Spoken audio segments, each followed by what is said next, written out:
ನನ್ನ ಒಡೆಯನು ರಕ್ಷಕನ ವಿಮೋಚಕನ ಅತಿ ಬೇಗನೆ ಬರಲಿರೋ ಮೊದಲಿಂಗನಾದಂಥ ಯೇಸು ಕ್ರಿಸ್ತ ನಾಮದಲ್ಲಿ ಕೂಡಿದಂತೆ ನಿಮ್ಮೆಲ್ಲರನ್ನು ಕೂಡ ಹೊಂದಿಸ್ತಾ ಇದ್ದೀನಿ. ದೇವರು ನಮ್ಮನ್ನು ಆಶೀರ್ವಾದ ಮಾಡಲಿ. ಸಮಯದಲ್ಲಿ ನಮ್ಮ ಬಲಗೈನ ಮೇಲೆ ಕೆತ್ತನೆ ವಾಕ್ಯವನ್ನು ಅರಿಕೆ ಮಾಡೋಣ. ಯೆಹೋವನು ಒಳ್ಳೆಯವನು, ಆತನ ಕೃಪೆಯು ಶಾಶ್ವತವಾಗಿರುವುದು.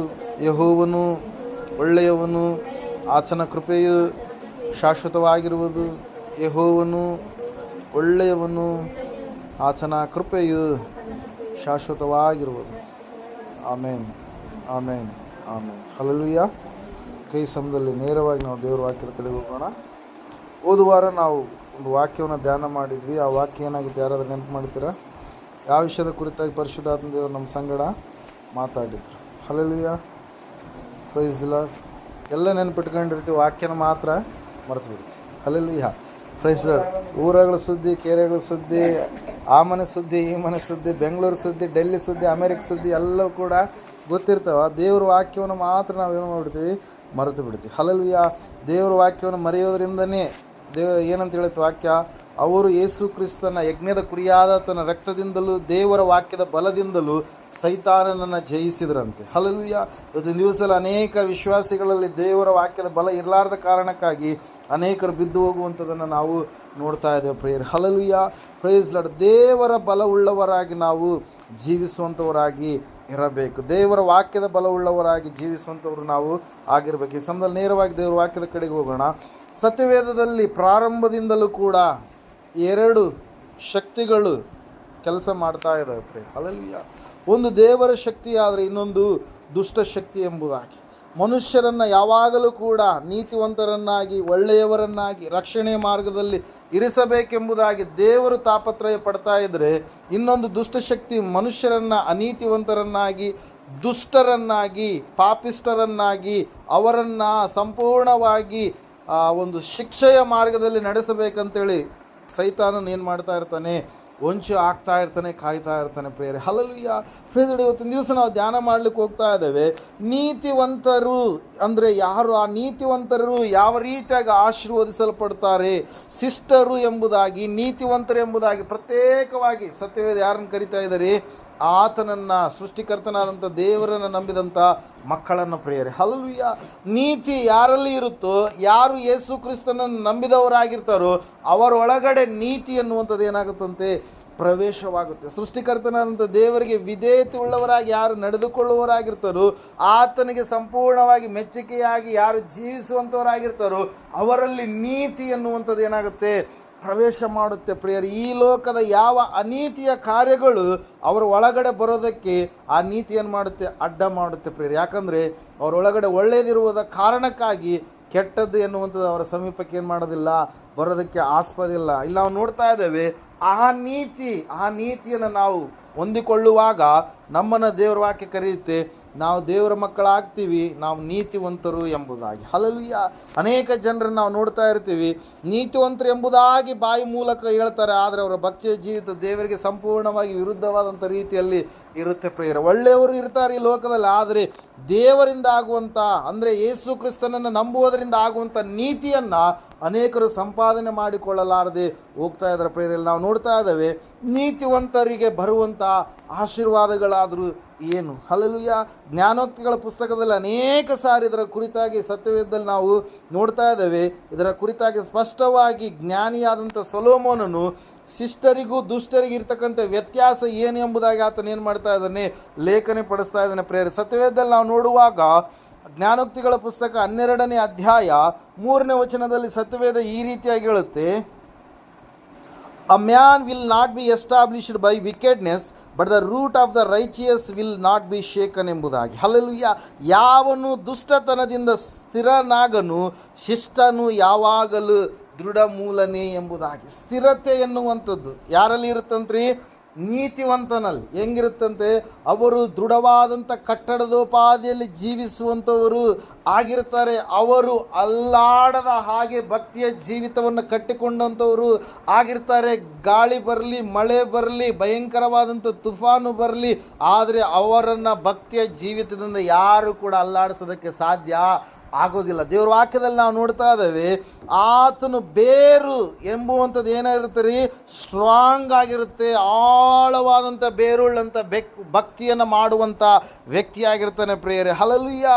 ನೀತಿವಂತನು ಯಾವಾಗಲೂ ಕೂಡ ಸ್ಥಿರವಾಗಿ ನಿಲ್ಲುವಂಥ ವ್ಯಕ್ತಿಯಾಗಿರ್ತಾನೆ. ಆತನ ಭಕ್ತಿಯ ಜೀವಿತ ಯಾವಾಗಲೂ ಕೂಡ ಕಾನ್ಸ್ಟೆಂಟ್ ಆಗಿ, ಯಾವಾಗಲೂ ಕೂಡ ಸ್ಥಿರವಾಗಿ ಇರುವಂಥದ್ದಾಗಿರುತ್ತೆ. ಅದಕ್ಕಾಗಿ ನಾವು ನೋಡ್ತಾ ಇದ್ದೇವೆ, ಸ್ಥಿರವಾಗಿ ಇರ್ತಕ್ಕಂಥ ನೀತಿಯ ಜೀವಿತವನ್ನು ಜೀವಿಸಿದಂಥ ಭಕ್ತನಾಗಿರ್ತಕ್ಕಂಥ ನೋಹನ ಕುರಿತಾಗಿ ನಾವು ನೋಡುವಾಗ, ಆತನನ್ನು ದೇವರು ಬರುವಂಥ ಪ್ರಾಣ ಅಪಾಯ ಸ್ಥಿತಿಯಿಂದ, ಜಲ ಪ್ರಳಯದಿಂದ ದೇವರು ಏನು ಮಾಡ್ತಾರೆ, ತಪ್ಪಿಸ್ತಾರೆ ಪ್ರಿಯರೇ. Hallelujah, praise Lord. ಅದಕ್ಕಾಗಿ ನಾವು ನೋಡ್ತಾ ಇದ್ದೇವೆ, ದುಷ್ಟತನದಿಂದ ಯಾವ ಮನುಷ್ಯನು ಕೂಡ ಸ್ಥಿರನಾಗೋದಕ್ಕೆ ಸಾಧ್ಯ ಇಲ್ಲ. ಆದರೆ ನೀತಿವಂತನು, ಶಿಷ್ಟನು ಯಾವಾಗಲೂ ಕೂಡ ದೃಢವಾದಂಥ ವ್ಯಕ್ತಿಯಾಗಿ ಇರ್ತಾನೆ. ಅವನು ಆಳವಾದಂಥ ಬೇರುಗಳುಳ್ಳವನಾಗಿ ಸ್ಥಿರವಾಗಿ ನಿಲ್ಲುವಂಥ ವ್ಯಕ್ತಿಯಾಗಿ ಇರ್ತಾನೆ ಪ್ರಿಯರೇ. ಹಲ್ಲೆಲೂಯಾ. ಅವನ ಭಕ್ತಿಯ ಜೀವಿತ ಸ್ಥಿರವಾಗಿರುತ್ತೆ. ಆ ಭಕ್ತಿಯ ಜೀವಿತ ಅವನನ್ನು ಅನೇಕ ಆಶೀರ್ವಾದಗಳ ಕಡೆಗೆ ನಡೆಸುವಂಥದ್ದು ಆಗಿರುತ್ತೆ ಪ್ರಿಯರೇ. ಅದಕ್ಕಾಗಿ ನಾವು ನೋಡ್ತಾ ಇದ್ದೇವೆ, ನೀತಿವಂತನ ಬೇರು ಏನಾಗೋದಿಲ್ಲ ಅಂಥದ್ದು, ಕದಲೋದಕ್ಕೆ ಸಾಧ್ಯ ಇಲ್ಲ. Hallelujah, praise Lord. ನಾವು ನೋಡ್ತಾ ಇದ್ದೇವೆ, righteous the root of the righteous will not be shaken ಎಂಬುದಾಗಿ. ಹಲ್ಲೆಲೂಯಾ. ಆ ಒಂದು ಬೇರು ಏನಾಗೋದಿಲ್ಲ ಅಂತೆ, ಅಲುಗಾಡೋದಿಲ್ಲ, ಅಷ್ಟು ಸ್ಥಿರವಾಗಿರ್ತಾನೆ. ಭದ್ರವಾದಂಥ ಬುನಾದಿಯೋಪಾದಿಯಲ್ಲಿ ನಿಂತುಕೊಂಡಂಥ ವ್ಯಕ್ತಿಯಾಗಿ ಅವನು ಜೀವಿಸ್ತಾ ಇರ್ತಾನೆ ಪ್ರಿಯರೇ. ಅದಕ್ಕಾಗಿ ನಾವು ನೋಡ್ತಾ ಇದ್ದೇವೆ, ಅವನು ದೇವರಿಂದ ಆಶೀರ್ವಾದವನ್ನು ಹೊಂದಿಕೊಳ್ಳುವ ವ್ಯಕ್ತಿಯಾಗಿರ್ತಾನೆ. ಯಾಕಂದರೆ ಅವನು ಆಳವಾದಂಥ ಬೇರುಳ್ಳ ವ್ಯಕ್ತಿಯಾದ ಕಾರಣಕ್ಕಾಗಿ, ಆಳವಾದಂಥ ಬೇರುಳ್ಳಂಥ ವ್ಯಕ್ತಿ ಫಲಗಳನ್ನು ಕೊಡುವಂಥ ವ್ಯಕ್ತಿಯಾಗಿರ್ತಾನೆ. ಹಲ್ಲೆಲೂಯಾ. ದೇವರ ವಾಕ್ಯದಲ್ಲಿ ನಾವು ನೋಡ್ತಾ ಇದ್ದೇವೆ ಪ್ರಿಯರೇ, ನೀತಿಮಂತನ ಬೇರು ಎನ್ನುವಂಥದ್ದು ಏನಾಗೋದಿಲ್ಲ, ಕದಲೋದಿಲ್ಲ, ಅದು ಸ್ಥಿರವಾಗಿರುವಂಥದ್ದು ಎಂಬುದಾಗಿ ನಾವು ನೋಡ್ತಾ ಇದ್ದೇವೆ. ಎರಡನೇದಾಗಿ ನಾವು ನೋಡ್ತಾ ಇದ್ದೇವೆ, ನೀತಿವಂತನ ಕುರಿತಾಗಿ ಅದೇ ಜ್ಞಾನೋಕ್ತಿಗಳ ಪುಸ್ತಕ 11:21 ಈ ರೀತಿಯಾಗಿ ಹೇಳುತ್ತೆ. ಏನಂತ ಹೇಳುತ್ತೆ, ಒಂದು ಸಾರಿ ಓದ್ಕೊಳ್ಳೋಣ.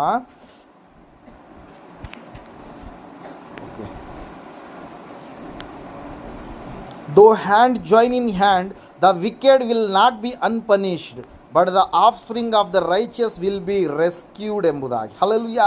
ದುಷ್ಟನಿಗೆ ದಂಡನೆ ಖಂಡಿತ, ಶಿಷ್ಟ ವಂಶಕ್ಕೆ ರಕ್ಷಣೆ ಎಂಬುದಾಗಿ. ಹಲ್ಲೆಲೂಯಾ. ಇಲ್ಲಿ ನಾವು ನೋಡ್ತಾ ಇದ್ದೇವೆ, ನೀತಿವಂತನ ಒಂದು ಸಂತಾನ ಅದು ಏನಾಗುತ್ತಂದ್ರಿ, ಕೈ ಬಿಡಲ್ಪಡುವುದಿಲ್ಲ. ಆ ನೀತಿವಂತನ ಸಂತಾನಕ್ಕೆ ಯಾವಾಗಲೂ ಕೂಡ ಸಂರಕ್ಷಣೆ ಎನ್ನುವಂಥದ್ದು ಇರುತ್ತೆ ಪ್ರಿಯರೇ. ಹಲ್ಲೆಲೂಯಾ. ದೇವರ ವಾಕ್ಯದಲ್ಲಿ ನಾವು ನೋಡ್ತಾ ಇದ್ದೇವೆ, ದುಷ್ಟನ ಒಂದು ಜೀವಿತ ಎನ್ನುವಂಥದ್ದು ಏನಾಗುತ್ತೆ, ಅದು ಕೈ ಬಿಡಲ್ಪಡುವಂಥ ಸ್ಥಿತಿಗೆ ಇರುತ್ತೆ. ದುಷ್ಟನಿಗೆ ದಂಡನೆ ಎನ್ನುವಂಥದ್ದು ಖಂಡಿತ ಅವನ ಒಂದು ಮಾಡಿರ್ತಕ್ಕಂಥ ದುಷ್ಟತನ ಅವನನ್ನು ಆಳ್ವಿಕೆ ಮಾಡಿ, ಅವನ ದುಷ್ಟತನವೇ ಅವನನ್ನು ನಾಶನದ ಕಡೆಗೆ ಏನು ಮಾಡುತ್ತೆ, ನಡೆಸುತ್ತೆ ಪ್ರಿಯರ. ಆದರೆ ನಾವು ನೋಡ್ತಾ ಇದ್ದೇವೆ, ಶಿಷ್ಟನ ವಂಶಕ್ಕೆ ರಕ್ಷಣೆ, ಆತನ ವಂಶಾವಳಿ ಮುಂದೆ ಆತಂದು ಹೋಗುವಂಥ ಆಫ್ ಸ್ಪ್ರಿಂಗ್ ಏನಾಗಿದೆಯೋ ಅದೆಲ್ಲದನ್ನು ಕೂಡ ದೇವರು ಏನು ಮಾಡ್ತಾರಂತೆ, ರಕ್ಷಿಸ್ತಾನೆ ಎಂಬುದಾಗಿ. ಆತನಿಗೆ ರಕ್ಷಣೆ ಎನ್ನುವಂಥದ್ದು ಇದೆ ಎಂಬುದಾಗಿ. ಆತನ ಮಕ್ಕಳವರೆಗೂ ಕೂಡ ದೇವರ ದಯೆ ಎನ್ನುವಂಥದ್ದು ಏನಾಗುತ್ತೆ, ಇರುವಂಥದ್ದಾಗಿರುತ್ತೆ ಪ್ರಿಯರ. ಅದಕ್ಕಾಗಿ ನಾವು ನೋಡ್ತಾ ಇದ್ದೇವೆ, ಸತ್ಯವೇದ ಹೇಳುತ್ತೆ ಸ್ಪಷ್ಟವಾಗಿ, ನೀತಿವಂತನ ವಂಶವು ಏನಾಗುತ್ತಂತೆ, ಶುಭ ಹೊಂದುವುದು, ಅವನ ಮನೆಯಲ್ಲಿ ಧನೈಶ್ವರ್ಯಗಳಿರುವವು ಎಂಬುದಾಗಿ 92ನೇ ಕೀರ್ತನೆಯಲ್ಲಿ ಕೂಡ ನಾವು ಅದರ 112ನೇ ಕೀರ್ತನೆಯಲ್ಲಿ ಕೂಡ ಅದನ್ನು ನಾವು ಏನು ಮಾಡುವಂಥವರಾಗಿದ್ದೇವೆ, ನೋಡುವಂಥವರಾಗಿದ್ದೇವೆ ಪ್ರಿಯರೇ. ಹಲ್ಲೆಲೂಯಾ. Praise Lord. ನಾವು ನೋಡ್ತಾ ಇದ್ದೇವೆ, ಸತ್ಯವೇದ ಸ್ಪಷ್ಟವಾಗಿ ತಿಳಿಸ್ತಾ ಇದೆ. ಏನಂತ ಹೇಳಂತಂದರೆ, 112ನೇ ಕೀರ್ತನೆ 2-3 ವಚನಗಳು. ಅವನ ಸಂತಾನವು ಲೋಕದಲ್ಲಿ ಬಲಿಷ್ಠವಾಗುವುದು, ನೀತಿವಂತನ ವಂಶವು ಶುಭ ಹೊಂದುವುದು, ಅವನ ಮನೆಯಲ್ಲಿ ಧನೈಶ್ವರ್ಯಗಳಿರುವವು, ಅವನ ನೀತಿಯು ಸದಾಕಾಲವು ಫಲಿಸುತ್ತಾ ಇರುವುದು ಎಂಬುದಾಗಿ. ಹಲ್ಲೆಲೂಯಾ. ಅದಕ್ಕಾಗಿ ನಾವು ನೋಡ್ತಾ ಇದ್ದೇವೆ ಪ್ರಿಯರೇ, ನೀತಿವಂತರಾಗಿ ನಾವು ಜೀವಿಸುವಂಥದ್ದು ಎಷ್ಟೋ ಶ್ರೇಷ್ಠ. ದೇವರನ್ನು ನಂಬಿ ನಡೆದುಕೊಳ್ಳುವಂಥ ಒಂದು ಭಕ್ತಿಯ ಜೀವಿತದಲ್ಲಿ ಬರುವಂಥದ್ದು ಎಷ್ಟೋ ಶ್ರೇಷ್ಠ. ಇಲ್ಲಿ ನಾವು ನೋಡ್ತಾ ಇದ್ದೇವೆ, ನೀತಿ ಉಳ್ಳಂಥ ವ್ಯಕ್ತಿಯ ವಂಶಗಳಿಗೆ ನಾವು ನೋಡ್ತಾ ಇದ್ದೇವೆ ಪ್ರಿಯರೇ, ದೇವರು ರಕ್ಷಣೆಯನ್ನು ಕೊಡ್ತಾನೆ. ಶಿಕ್ಷೆಯಲ್ಲ, ಏನು ಸಿಗುತ್ತೆ ಅವರಿಗೆ, ರಕ್ಷಣೆ ಸಿಗುತ್ತೆ. ದೇವರ ವಾಕ್ಯದಲ್ಲಿ ನಾವು ನೋಡ್ತಾ ಇದ್ದೇವೆ, ಅವರ ಮಕ್ಕಳ ವಿಷಯದಲ್ಲಾಗಿರ್ಬೋದು, ಮೊಮ್ಮಕ್ಕಳ ವಿಷಯದಲ್ಲಾಗ್ಬೋದು, ಇನ್ನು ಅವರ ಮಕ್ಕಳು ಮೊಮ್ಮಕ್ಕಳ ವಿಷಯದಲ್ಲಿ ದೇವರು ತನ್ನ ದಯೆಯನ್ನು, ದೇವರು ತನ್ನ ಕೃಪೆಯನ್ನು ಏರಳವಾಗಿ ಆತನ ಏನು ಮಾಡ್ತಾ ಇದ್ದಾನೆ, ಅನುಗ್ರಹಿಸುವ ಆತನಾಗಿರ್ತಾನೆ ಪ್ರಿಯರು. ಅದಕ್ಕಾಗಿ ನಾವು ನೋಡ್ತಾ ಇದ್ದೇವೆ, the of spring of the righteous will B rescued. ಅವರ ಸಂತಾನವೆಲ್ಲವೂ ಕೂಡ ಏನಾಗುತ್ತಂತೆ, ಸಂರಕ್ಷಿಸಲ್ಪಡುತ್ತೆ. ಅವರ ಒಂದು ವಂಶಕ್ಕೆ ರಕ್ಷಣೆ ಇರುತ್ತೆ ಹೊರತಾಗಿ ದಂಡನೆ ಎನ್ನುವಂಥದ್ದು ಇರೋದಿಲ್ಲ ಪ್ರಿಯರು. ಅದಕ್ಕಾಗಿ ನಾವು ನೋಡ್ತಾ ಇದ್ದೇವೆ, ನೀತಿವಂತನ ವಂಶವು ಏನಾಗುತ್ತಂತೆ, ಶುಭ ಹೊಂದುತ್ತೆ. ಏನಿರುತ್ತೆ ಅವರಲ್ಲಿ, ಶುಭ ಆಶೀರ್ವಾದಗಳು ಎನ್ನುವಂಥದ್ದು ನೀತಿವಂತನ ವಂಶದಲ್ಲಿ ಸ್ಥಿರವಾಗಿ ಕಾಣುವಂಥ ಒಂದು ಲಕ್ಷಣ ಆಗಿದೆ ಪ್ರಿಯರು. ಅದಕ್ಕಾಗಿ ನಾವು ನೋಡ್ತಾ ಇದ್ದೇವೆ, ನೀತಿವಂತನು ಮೊದಲನೇದಾಗಿ ಅವನು ಭಕ್ತಿ ಎನ್ನುವಂಥದ್ದು ಅಲಗಾಡದ ಭಕ್ತಿಯೋಪಾದಿಯಲ್ಲಿ ಸ್ಥಿರವಾದಂಥ ಬೇರುಗಳು, ಆಳವಾದಂಥ ಬೇರುಗಳು, ಫಲ ಕೊಡುವಂಥ ಭಕ್ತಿಯ ಜೀವಿತವನ್ನು ನೀತಿವಂತನ ಮಾಡಿದರೆ, ಎರಡನೇದಾಗಿ ದೇವರಿಂದ ನೀತಿವಂತನ ಒಂದು ರಕ್ಷಣೆ ಎನ್ನುವಂಥದ್ದು ಏನಾಗುತ್ತೆ ರೀ, ಇರುವಂಥದ್ದಾಗಿದೆ ಪ್ರಿಯರು. ಅದಕ್ಕಾಗಿ ನಾವು ನೋಡ್ತಾ ಇದ್ದೇವೆ, ನೀತಿವಂತನನ್ನು ದೇವರು ಏನು ಮಾಡ್ತಾನಂತ, ಅದೇ 11ನೇ ಅಧ್ಯಾಯ 8ನೇ ವಚನದಲ್ಲಿ ನಾವು ನೋಡ್ತಾ ಇದ್ದೇವೆ. ಸತ್ಯವೇದ ಈ ರೀತಿಯಾಗಿ ಹೇಳುತ್ತೆ, ಏನಂತೇಳಿ ಅಂತಂದರೆ, ನೀತಿವಂತನನ್ನು ದೇವರು ಇಕ್ಕಟ್ಟಿನಿಂದ ಏನು ಮಾಡ್ತಾನಂತೆ, ಪಾರು ಮಾಡ್ತಾನೆ. Hallelujah. The righteous is rescued from trouble and the wicked meets it instead ಎಂಬುದಾಗಿ. ಹಲ್ಲೆಲೂಯಾ. ಶಿಷ್ಟನು ಇಕ್ಕಟ್ಟಿನಿಂದ ಪಾರಾಗುವನು, ದುಷ್ಟನು ಅವನಿಗೆ ಬದಲಾಗಿ ಅದರಲ್ಲಿ ಬೀಳುವನು ಎಂಬುದಾಗಿ. ಹಲ್ಲೆಲೂಯಾ. ನಾವು ನೋಡ್ತಾ ಇದ್ದೇವೆ, ವಾಕ್ಯ ಹೇಳ್ತಾ ಇದೆ ಸ್ಪಷ್ಟವಾಗಿ, ಏನಂತ ಹೇಳಿರಿ, ಶಿಷ್ಟನು ಇಕ್ಕಟ್ಟಿನಿಂದ ಪಾರಾಗ್ತಾನೆ, ನೀತಿವಂತನು ಇಕ್ಕಟ್ಟಿನಿಂದ ಪಾರಾಗ್ತಾನೆ. ಎಸ್ತೇರಳ ಪುಸ್ತಕವನ್ನು ನಾವು ನೋಡುವಾಗ ಅಲ್ಲಿ ನಾವು ಸತ್ಯವೇದದಲ್ಲಿ ನಾವು ನೋಡ್ತಾ ಇದ್ದೇವೆ, ಎಸ್ತೇರಳ ಪುಸ್ತಕದಲ್ಲಿ ಇಡೀ ಯಹೂದ್ಯ ಕುಲವನ್ನು ನಾಶ ಮಾಡಬೇಕಂತೇಳಿ ಒಬ್ಬ ವ್ಯಕ್ತಿ ಏನು ಮಾಡಿದನ್ರಿ, ಹಾಮಾನನೆನ್ನುವಂಥ ಒಬ್ಬ ವ್ಯಕ್ತಿ ಏನು ಮಾಡಿದಾನೆ, ಉನ್ನಾರ ಮಾಡಿದಾನೆ, ಪಿತೂರಿ ಮಾಡಿದಾನೆ, ದೇವರ ಮಕ್ಕಳೆಲ್ಲರನ್ನ ನಾಶ ಮಾಡಬೇಕಂತೇಳಿ. ಹಲ್ಲೆಲೂಯಾ. ಆದರೆ ನೀತಿವಂತನು ಭಕ್ತಿವಂತನಾದಂಥ ಮೊರ್ದೆಕೈಯ ಪ್ರಾರ್ಥನೆ, ಎಸ್ತೇರಳ ಪ್ರಾರ್ಥನೆಯನ್ನು ನಾವು ನೋಡುವಾಗ ದೇವರು ಉಪವಾಸದಿಂದ ಅವರು ಮಾಡಿದಂಥ 3 ದಿವಸದ ಪ್ರಾರ್ಥನೆಗೆ ಉತ್ತರವನ್ನು ಕೊಟ್ಟ ಪ್ರಿಯರೇ. ಹಲ್ಲೆಲೂಯಾ. ದುಷ್ಟನು ನಾಶವಾಗಿ ಹೋದ, ದೇವರು ಶಿಷ್ಟರಾಗಿರ್ತಕ್ಕಂಥ ಯಹೂದ್ಯರನ್ನು ದೇವರು ಏನು ಮಾಡಿದರು, ರಕ್ಷಣೆ ಮಾಡಿದರು. ದೇವರ ಮೇಲೆ ಆತುಕೊಂಡಿರ್ತಕ್ಕಂಥ ಇವರ ಒಂದು ಜೀವಿತವನ್ನು ದೇವರು ಏನು ಮಾಡಿದ್ರಿ, ನಾಶನದಿಂದ ತಪ್ಪಿಸಲಿಲ್ಲ. ನೋಡ್ತಾ ಇದ್ದೇವೆ ಪ್ರಿಯರೇ, ಶಿಷ್ಟನನ್ನು ದೇವರು ಇಕ್ಕಟ್ಟಿನಿಂದ ಪಾರು ಮಾಡ್ತಾನೆ. ಶ್ರಮೆಗಳು ಬರ್ತಾ ಇರ್ತವೆ, ಆ ಶ್ರಮೆಗಳು ಬಂದು ಒದಗಿದಾಗ, ಅಯ್ಯೋ ಈ ಒಂದು ಬಂಧನದಿಂದ ಬಿಡುಗಡೆ ಮಾಡುವಂಥವ್ರು ನಮಗೆ ಯಾರಿಲ್ವಾ, ಈ ಒಂದು ಪ್ರಾಣಾಪಾಯದ ಸ್ಥಿತಿಯಿಂದ ನಮ್ಮನ್ನು ಬಿಡಿಸುವಂಥವ್ರು ಯಾರಿಲ್ವಾ, ಇದು ಸಂಕೋಲೆಗಳೋಪಾದಿಯಲ್ಲಿ ನಮ್ಮನ್ನು ಕಟ್ಟುಗಳನ್ನು, ನಮ್ಮ ಕಾಲುಗಳನ್ನು, ನಮ್ಮ ಕೈಗಳನ್ನು, ನಮ್ಮ ಜೀವಿತವನ್ನು ಕಟ್ಟಾಕಿದೆ ಅಲ್ವಾ, ಇದರಿಂದ ನಮಗೆ ವಿಮೋಚನೆ ಕೊಡುವಂಥವ್ರು ಯಾರು ಇಲ್ವಾ ಅಂತೇಳಿ ಜನರು ನೆನೆಸ್ತಾ ಇರಬೇಕಾದ್ರೆ, ಆ ಒಂದು ಸಮಯದಲ್ಲಿ ನೀತಿವಂತರ ಒಂದು ಜೀವಿತದಲ್ಲಿ ದೇವರು ಏನು ಕೊಡ್ತಾನ್ರಿ, ಬಿಡುಗಡೆಯನ್ನು ಕೊಡ್ತಾನೆ. ಅದಕ್ಕಾಗಿ ನಾವು ನೋಡ್ತಾ ಇದ್ದೇವೆ, ಅವರಿಗೆ ಬರುವಂಥ ಇಕ್ಕಟ್ಟುಗಳು ಅನೇಕ ಇದ್ದರೂ ಕೂಡ ದೇವರು ಸಂಪೂರ್ಣವಾಗಿ ಅವೆಲ್ಲವುಗಳಿಂದ ತಪ್ಪಿಸ್ತಾನೆ ಪ್ರಿಯರು. ಅದಕ್ಕಾಗಿ ನಾವು ಒಂದು ಸಾರಿ ಕೀರ್ತನೆಯಲ್ಲಿ ನಾವು ನೋಡುವಾಗ, ನೀತಿವಂತನಿಗೆ ಬರುವ ಕಷ್ಟಗಳು ಅನೇಕವಿದ್ದರೂ ಯೆಹೋವನು ಅವೆಲ್ಲವುಗಳಿಂದ ಅವನನ್ನು ಏನು ಮಾಡ್ತಾನಂತೆ, ತಪ್ಪಿಸುತ್ತಾನೆ, ಕಾಪಾಡುತ್ತಾನೆ, ರಕ್ಷಿಸ್ತಾನೆ. ಅವನ ಜೀವಿತದಲ್ಲಿ ಇರ್ತಕ್ಕಂಥ ಎಲ್ಲ ಬಾಧೆಗಳಿಂದ ಅವನನ್ನು ವಿಮೋಚಿಸ್ತಾನೆ. ಈ ಎಸ್ತೇರಳ ಗ್ರಂಥದಲ್ಲಿ ಈ ಒಂದು ಘಟನೆ ಎನ್ನುವಂಥದ್ದು ಶ್ರೇಷ್ಠವಾಗಿ ನಮಗಿಲ್ಲಿ ಉದಾಹರಣೆಯಾಗಿ ಸಿಗುವಂಥದ್ದಾಗಿದೆ ಪ್ರಿಯರು. ಅದರ ಸಲುವಾಗಿ ನಾವು ನೋಡ್ತಾ ಇದ್ದೇವೆ, righteous is rescued from trouble. ದೇವರು ವಾಕ್ಯ ಹೇಳುತ್ತೆ, ಆತನು ತೊಂದರೆಗಳಿಂದ, ಅಪಾಯಗಳಿಂದ, ಇಕ್ಕಟ್ಟುಗಳಿಂದ ಏನಾಗ್ತಾನಂತೆ, ಪಾರಾಗ್ತಾನೆ ಪ್ರಿಯರು. ಅದಕ್ಕಾಗಿ ನಾವು ನೋಡ್ತಾ ಇದ್ದೇವೆ, ನೀತಿವಂತನ ಒಂದು ಬೇರು ಆಳವಾಗಿರುವಂಥದ್ದು ಮಾತ್ರವಲ್ಲ, ನೀತಿವಂತನ ಸಂತಾನಕ್ಕೆಲ್ಲವೂ ಕೂಡ ದೇವರು ಏನು ಮಾಡ್ತಾನೆ ರೀ, ರಕ್ಷಣೆಯನ್ನು ಕೊಡ್ತಾನೆ. ಅಷ್ಟು ಮಾತ್ರವಲ್ಲದೆ ನೀತಿವಂತನಿಗೆ ಸಂಭವಿಸುವಂಥ ಎಲ್ಲ ಒಂದು ಏನಂತ ಹೇಳ್ತೇವೆ ಇಕ್ಕಟ್ಟುಗಳು, ಬಾಧೆಗಳಿಂದ ದೇವರು ಏನು ಮಾಡ್ತಾನೆ, ಅವನನ್ನು ತಪ್ಪಿಸಿ ಬಿಡಿಸಿ ಕಾಯ್ದು ಕಾಪಾಡಿ ನಡೆಸ್ತಾನೆ ಪ್ರಿಯರು. ಅದಕ್ಕಾಗಿ ನಾವು ನೋಡ್ತಾ ಇದ್ದೇವೆ, ನೀತಿವಂತರಾಗಿ ನಾವು ಬದಲಾವಣೆಯಾಗಬೇಕಾಗಿದೆ. ದೇವರ ಒಂದು ನೀತಿಯ ಸಮೀಪದಲ್ಲಿ ನಾವು ಬರಬೇಕಾಗಿದೆ. ದೇವರಲ್ಲಿ ಸ್ಥಿರವಾಗಿ ನಿಲ್ಲುವಂಥ ಭಕ್ತಿಯನ್ನು ನಾವು ಮಾಡಬೇಕಾಗಿದೆ. ಅಷ್ಟು ಮಾತ್ರವಲ್ಲ, ನಾವು ನೋಡ್ತಾ ಇದ್ದೇವೆ, ಅದೇ ಜ್ಞಾನೋಕ್ತಿಗಳ ಪುಸ್ತಕ 10:24 ನೀತಿವಂತನಿಗೆ ಅವನು ಕೇಳಿರುವಂಥದ್ದೆಲ್ಲವನ್ನು ದೇವರು ಏನು ಮಾಡ್ತಾನಂತೆ, ಅನುಗ್ರಹಿಸ್ತಾನೆ ಪ್ರಿಯರು. 10:24 ಒಂದು ಸಾರಿ ನಾವು ಓದಿಕೊಳ್ಳೋಣ ಈ ಸಮಯದಲ್ಲಿ. ಹಲ್ಲೆಲೂಯಾ. ಓಕೆ, ಒಂದು ಸಾರಿ ಓದೋಣ. ದುಷ್ಟನಿಗೆ ಶಂಕಿಸಿದ್ದೇ ಸಂಭವಿಸುವುದು, ಶಿಷ್ಟನಿಗೆ ಇಷ್ಟವು ಲಭಿಸುವುದು ಎಂಬುದಾಗಿ. Hallelujah. What the wicked fear will come on him, but the desire of the righteous will be granted ಎಂಬುದಾಗಿ. ಹಲ್ಲೆಲೂಯಾ.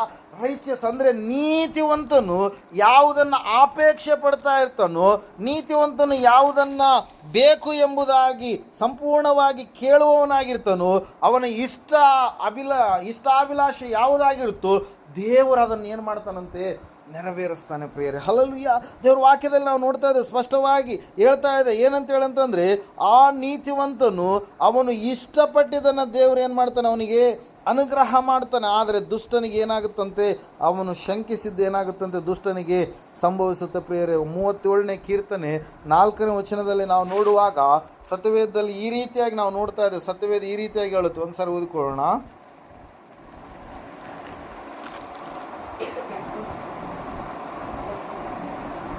ಆಗ ಯೆಹೋವನಲ್ಲಿ ಸಂತೋಷಿಸುವಿ ಮತ್ತು ಆತನು ನಿನ್ನ ಇಷ್ಟಾರ್ಥಗಳನ್ನು ನೆರವೇರಿಸುವನು ಎಂಬುದಾಗಿ. ಹಲ್ಲೆಲೂಯಾ. ದೇವರು ನೀತಿವಂತರ ಇಷ್ಟಾರ್ಥಗಳನ್ನು ಏನು ಮಾಡ್ತಾನಂತ ಆತ ನೆರವೇರಿಸ್ತಾನೆ. ಅದಕ್ಕಾಗಿ ನಾವು ನೋಡ್ತಾ ಇದ್ದೇವೆ, ಬೇಡಿಕೊಳ್ಳಿರಿ ದೊರೆಯುವುದು, ಹುಡುಕಿರಿ ಸಿಕ್ಕುವುದು, ತಟ್ಟಿರಿ ತೆರೆಯುವುದು. ಯಾಕಂದರೆ ಬೇಡಿಕೊಳ್ಳುವ ಪ್ರತಿಯೊಬ್ಬನು ಹೊಂದುವನು, ತಟ್ಟುವವನಿಗೆ ತೆರೆಯುವುದು, ಮತ್ತು ಹುಡುಕುವವನಿಗೆ ಏನಂತ ಹೇಳ್ತಾ ಇದೆ ವಾಕ್ಯ, ಸಿಕ್ಕುವುದು ಎಂಬುದಾಗಿ. ಹಲ್ಲೆಲೂಯಾ.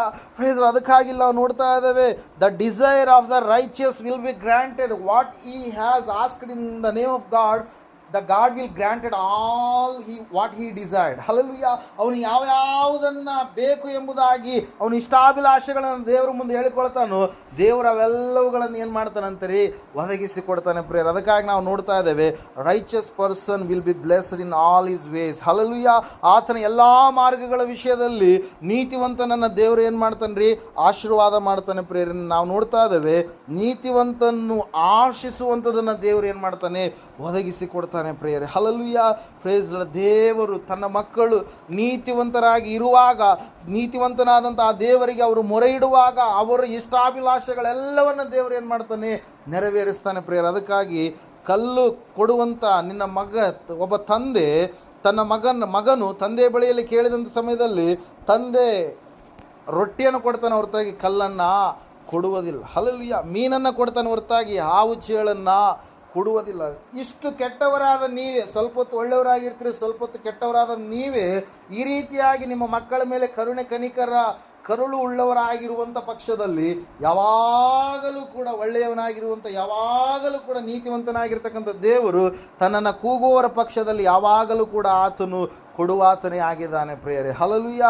ದೇವರ ವಾಕ್ಯ ಹೇಳುತ್ತೆ, ಸತ್ಯವೇದ ಹೇಳುತ್ತೆ ಸ್ಪಷ್ಟವಾಗಿ. ಏನಂತ ಹೇಳಂತಂದ್ರೆ, ಆಶಿಸುವಂಥದ್ದನ್ನು, ನೀತಿವಂತನ ಆಶಿಸುವಂಥದ್ದನ್ನು ದೇವರು ಏನು ಮಾಡ್ತಾನೆ ರೀ, ಅವನಿಗೆ ಅನುಗ್ರಹ ಮಾಡ್ತಾನೆ ಪ್ರಿಯರೇ. ಅದಕ್ಕಾಗಿ ನಾವು ನೋಡ್ತಾ ಇದ್ದೇವೆ. ಮತ್ತೆ ವಾಕ್ಯ ಹೇಳುತ್ತೆ 23ನೇ ಒಂದು ಜ್ಞಾನೋಕ್ತಿಗಳ ಪುಸ್ತಕ 24ನೇ ವಚನದಲ್ಲಿ, ನೀತಿವಂತನಿಂದ ಅವನ ತಂದೆ ಎನ್ನುವಂಥ ಆತನು ಏನಾಗ್ತಾನಂತ್ರಿ, ಸಂತೋಷ ಪಡ್ತಾನೆ. ಹಲ್ಲೆಲೂಯಾ. ಪ್ರೈಸ್. ಈ ಸಮಯದಲ್ಲಿ ಒಂದು ಆ ವಚನ ಓದಿಕೊಳ್ಳೋಣ. Hallelujah. The father of the righteous will greatly rejoice, and he who begets a wise child will have a joy in him. Hallelujah. Praise. ಧರ್ಮೀಯ ತಂದೆಯು ಅತಿ ಸಂತೋಷ ಪಡುವನು, ಜ್ಞಾನಿಯನ್ನು ಎತ್ತವನು ಅವನಲ್ಲಿ ಆನಂದಿಸುವನು ಎಂಬುದಾಗಿ. ಹಲ್ಲೆಲೂಯಾ. ಪ್ರೈಸ್. ನಾವು ನೋಡ್ತಾ ಇದ್ದೇವೆ, the righteous will greatly rejoice, the father of the righteous. Hallelujah. ನೀತಿವಂತನನ್ನು ಎತ್ತಂತ ತಂದೆ ಬಹಳ ಸಂತೋಷ ಪಡ್ತಾನೆ ಎಂಬುದಾಗಿ ವಾಕ್ಯ ಹೇಳ್ತಾ ಇದೆ. ಹಲ್ಲೆಲೂಯಾ. ನಾವು ನೋಡ್ತಾ ಇದ್ದೇವೆ ಪ್ರಿಯರೇ, ದೇವರ ವಾಕ್ಯದಲ್ಲಿ ಸ್ಪಷ್ಟವಾಗಿ ಏನಂತ ಹೇಳಂತಂದ್ರೆ, ತಂದೆಗೆ ಅಧಿಕ ಸಂತೋಷ ಉಳ್ಳವರಾಗಿ ನೀತಿವಂತರು ಏನಾಗ್ತಾರಂತೆ, ಜೀವಿಸುವಂಥವರಾಗಿರ್ತಾರೆ ಪ್ರಿಯರೇ. ಅದಕ್ಕಾಗಿ ನಾವು ನೋಡ್ತಾ ಇದ್ದೇವೆ, ಸತ್ಯವೇದ ಹೇಳ್ತಾ ಇದೆ ಸ್ಪಷ್ಟವಾಗಿ, ನೀತಿವಂತನ ಬೇರು ಆಳವಾಗಿರುತ್ತೆ, ಅದು ಕದಲುವುದಿಲ್ಲ. ನೀತಿವಂತನ ಸಂತಾನಗಳಿಗೆ ದೇವರ ಒಂದು ರಕ್ಷಣೆ ಇರುತ್ತೆ. ನೀತಿವಂತನು ಇಕ್ಕಟ್ಟುಗಳಿಂದ ತಪ್ಪಿಸಲ್ಪಡ್ತಾನೆ. ನೀತಿವಂತನು ಯಾವುದನ್ನು ಆಶಿಸ್ತಾನೋ ಅದನ್ನು ದೇವರು ಅವನಿಗೆ ಒದಗಿಸಿ ಕೊಡ್ತಾನೆ. ಅಷ್ಟು ಮಾತ್ರವಲ್ಲದೆ ನಾವು ನೋಡ್ತಾ ಇದ್ದೇವೆ, ನೀತಿವಂತನ ತಂದೆ ಏನು ಮಾಡ್ತಾನಂತ್ರಿ, ಅಧಿಕ ಸಂತೋಷಗೊಳ್ಳುವಂಥವನಾಗಿರ್ತಾನೆ ಪ್ರೇಯರ್. ಹಲ್ಲೆಲೂಯಾ. ಪ್ರೈಸ್. ಅದಕ್ಕಾಗಿ ನಾವು ನೋಡ್ತಾ ಇದ್ದೇವೆ, ಸತ್ಯವೇ ಸ್ಪಷ್ಟವಾಗಿ ತಿಳಿಸ್ತಾ ಇದೆ, ನಮ್ಮ ಮಕ್ಕಳನ್ನು ನಾವು ಭಕ್ತಿಯ ಜೀವಿತದಲ್ಲಿ ಬೆಳೆಸುವಂಥದ್ದು ಅವಶ್ಯಕ. ನಮ್ಮ ಮಕ್ಕಳನ್ನು ನಾವು ರಕ್ಷಣೆ ಮಾರ್ಗದಲ್ಲಿ ನಡೆಸುವಂಥದ್ದು ಬಹಳ ಅವಶ್ಯಕ. ನಮ್ಮ ಮಕ್ಕಳನ್ನು ನಾವು ಸಂಪೂರ್ಣವಾಗಿ ದೇವರ ಮಾರ್ಗದಲ್ಲಿ ಅವರನ್ನು ನಿಲ್ಲಿಸಿ ನಡೆಸುವಂಥದ್ದು ಬಹಳ ಅವಶ್ಯಕ ಪ್ರೇಯರ್. ನೀತಿಯುಳ್ಳ ಮಕ್ಕಳು ಅವರು ಖಂಡಿತವಾಗಿ ಒಂದಲ್ಲ ಒಂದು ದಿವಸ ಅವ್ರು ಏನಾಗ್ತಾರೆ, ಉನ್ನತವಾದಂಥ ಸ್ಥಾನದಲ್ಲಿ ನಿಲ್ಲಿಸಲ್ಪಡುವಂಥ ವ್ಯಕ್ತಿಗಳಾಗಿರ್ತಾರೆ ಪ್ರಿಯರೇ. ಯಾಕೋಬನು ಯಾವಾಗಲೂ ಕೂಡ ತನ್ನ ಮಗನಾಗಿರ್ತಕ್ಕಂಥ ಯೋಸೇಫನ ವಿಷಯದಲ್ಲಿ ಹೆಂಗಿರ್ತಿದ್ದ? ಸಂತೋಷವುಳ್ಳವನಾಗಿರ್ತಿದ್ದ. ಹಲ್ಲೆಲೂಯಾ. ವಾಕ್ಯದಲ್ಲಿ ನಾವು ನೋಡ್ತಾ ಇದ್ದೇವೆ, ಆ ಯೋಸೇಫನ ವಿಷಯದಲ್ಲಿ ಸಂತೋಷವುಳ್ಳವನಾಗಿ ಯಾಕೋಬನು ಇರುವಾಗ ಒಂದಲ್ಲ ಒಂದು ದಿವಸ ಸ್ವಂತ ಸಹೋದರರೇ ಆ ಯೋಸೇಫನನ್ನು ಏನು ಮಾಡ್ತಾ ಇದ್ದಾರೆ? ಸಂತೋಷ ಪಡ್ತಾ ಇದ್ದಾನೆ ತಂದೆ ಎಂಬುದಾಗಿ, ಇವನು ನಮ್ಮೆಲ್ಲರ ಕುರಿತಾಗಿ ಚಾಡಿ ಹೇಳ್ತಾನೆ ಎಂಬುದಾಗಿ ಸ್ವಂತ ತಮ್ಮನನ್ನು ಏನು ಮಾಡಿಬಿಟ್ರು? ಬೇರೊಂದು ದೇಶಕ್ಕೆ ಮಾರಾಟ ಮಾಡಿಬಿಟ್ರು. ಆ ತಂದೆ ಬಹಳ ದುಃಖಪಟ್ಟ, ಅಯ್ಯೋ ನನಗೆ ನನ್ನ ಪ್ರೀತಿಯ ಮಗನು ಎಂಬುದಾಗಿ ನಾನು ನೆನೆಸಿರ್ತಕ್ಕಂಥ ಯೋಸೇಫನು ಯಾವುದೋ ಒಂದು ಕ್ರೂರ ಮೃಗಕ್ಕೆ ಬಲಿಯಾದನೆಂಬುದಾಗಿ ಇವರು ಹೇಳ್ತಾ ಇದ್ದಾರೆ ಎಂಬುದಾಗಿ ಆತನು ಬಹಳ ದಿವಸಗಳವರೆಗೆ ಏನು ಮಾಡಿದ್ದಾರೆ? ದುಃಖಕ್ರಾಂತನಾದ ಪ್ರಿಯರು. ಆದರೆ ನಾವು ನೋಡ್ತಾ ಇದ್ದೇವೆ, ತನ್ನ ನೀತಿಯನ್ನು ಬಿಟ್ಟುಕೊಡದಂಥ ಯೋಸೇಫನು, ದೇವರ ಬಳಿಯಲ್ಲಿ ಸ್ಥಿರವಾಗಿ ಭಕ್ತಿಯ ಜೀವಿತವನ್ನು ಕಟ್ಟಿಕೊಂಡಂಥ ಯೋಸೇಫನು, ದೇವರ ಮಾರ್ಗದಲ್ಲಿ ನಡಿಬೇಕಂತೇಳಿ ಇಷ್ಟಪಟ್ಟಂಥ ಯೋಸೇಫನು ತಂದೆ ಬಳಿಯಿಂದ ದೂರ ಹೋದಾಗಲೂ ಕೂಡ ಅಲ್ಲಿಯೂ ಕೂಡ ದೇವರನ್ನೇ ಮೆಚ್ಚಿಸಿ ನಡೆದ ಕಾರಣಕ್ಕಾಗಿ ಆ ಯೋಸೇಫನ್ನು ಉನ್ನತವಾದಂಥ ಸ್ಥಾನದಲ್ಲಿ ದೇವರು ಏನು ಮಾಡಿದ್ರಿ? ನಿಲ್ಲಿಸಿದರು ಪ್ರಿಯರೇ. ಇಡೀ ಐಗುಪ್ತ ದೇಶದ ಮೇಲೆ ಸರ್ವಾಧಿಕಾರಿಯಾಗಿ ನೇಮಕವಾದಂಥ ಸಮಯದಲ್ಲಿ ಆ ತಂದೆಯಾಗಿರ್ತಕ್ಕಂಥ ಯಾಕೋಬನಿಗೆ ಎಷ್ಟೋ ದೊಡ್ಡದಾಗಿರ್ತಕ್ಕಂಥ ಸಂತೋಷ ಪ್ರಿಯರೇ. Hallelujah, praise. ಅದಕ್ಕಾಗಿ ನಾವು ನೋಡ್ತಾ ಇದ್ದ ಸತ್ಯವೇದ ಹೇಳ್ತಾ ಇದೆ ಸ್ಪಷ್ಟವಾಗಿ ಏನಂತ ಹೇಳಂತಂದ್ರೆ, ಮಗನು ಜ್ಞಾನಿಯಾದರೆ ಏನಂತೆ? ತಂದೆಗೆ ಸುಖ, ಮಗನು ಅಜ್ಞಾನಿಯಾದರೆ ತಾಯಿಗೆ ದುಃಖ ಎಂಬುದಾಗಿ. ಹಲ್ಲೆಲೂಯಾ. ಜ್ಞಾನ ಎಲ್ಲಿ ಇರೋದ್ರಿ?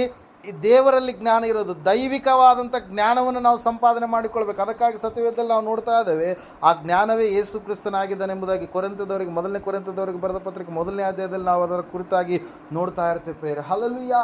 ಅದಕ್ಕಾಗಿ ಇವತ್ತಿನ ದಿವಸ ನಾವು ತಿಳ್ಕೊಳ್ಬೇಕಾಗಿರ್ತಕ್ಕಂಥ ಅಂಶ ಒಂದೇ, ನೀತಿಯನ್ನು ನಾವು ಸಂಪಾದನೆ ಮಾಡಿಕೊಳ್ಬೇಕು. ನೀತಿವಂತರಾಗಿ ನಾವು ಬದಲಾವಣೆ ಆಗಬೇಕು. ಸತ್ಯ ಏನೆಂಬುದಾಗಿ ನಾವು ಗ್ರಹಿಸಿಕೊಳ್ಳುವಂಥ ವ್ಯಕ್ತಿಗಳಾಗಬೇಕು. ನೀತಿ ಈ ಉಳ್ಳವರಾಗಿ ನಾವು ಜೀವಿಸುವಾಗ ಆ ನೀತಿ ಅನ್ನುವಂಥದ್ದು ನಮ್ಮನ್ನು ನೀತಿ ಲೋಕವಾದ ಪರಲೋಕಕ್ಕೆ ನಮ್ಮನ್ನು ಏನು ಮಾಡುತ್ತಿರೋದು?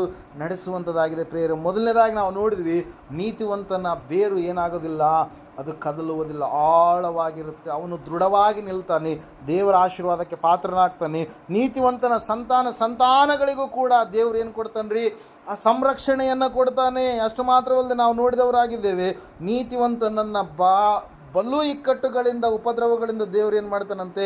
ತಪ್ಪಿಸ್ತಾನೆ ಪ್ರಿಯರೇ, ಕಾಪಾಡ್ತಾನೆ. ಅವನಿಗೆ ಬರುವಂಥ ಎಲ್ಲ ಅವಮಾನಕರವಾದ ಸ್ಥಿತಿಗತಿಗಳೆಲ್ಲದರಿಂದ ದೇವರು ಏನು ಮಾಡ್ತಾನೆ?